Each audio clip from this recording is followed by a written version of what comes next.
ഞങ്ങളുടെ നിയാമോടെ കയ്യിൽ ഏതാണ്ട് ഇവിടെ ഇങ്ങനെ പൂച്ച മാന്തി.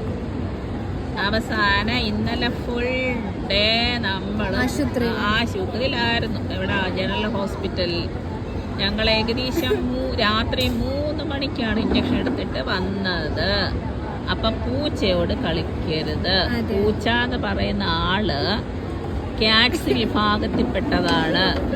അത് വൈൽഡ് ആനിമൽസിന്റെ സ്വഭാവം കാണിക്കും, ആറ്റിറ്റ്യൂഡാണ്. അപ്പം അതിനെ ഞോണ്ടാനും പറിക്കാനൊന്നും പോവരുത് കേട്ടാ, കയറി മാന്തും. പിന്നെ ഇഞ്ചക്ഷൻ എടുക്കുന്ന ഭയങ്കര പ്രൊസീജിയർ. അയ്യോ, ഇന്നലെയാണ് ഞാനിത് കണ്ടത്. അതുകൊണ്ട് പൂച്ചയും പട്ടിയൊക്കെ ഉള്ളവര് സൂക്ഷിക്കുക. കൂടുതൽ കയറി കളിക്കരുത്. മാന്തുവോ കടിക്കുകയോ ചെയ്ത പൊന്നു മക്കളെ പ്രശ്നമാണേ. ഓക്കെ ദിയ, കാണിക്കട്ടെ നിന്റെ. ഇനി എത്ര ഇഞ്ചക്ഷൻ എടുക്കണം? ഇനി 4 ഇഞ്ചക്ഷൻ. 3. ഇനി 3 ഇഞ്ചക്ഷൻ.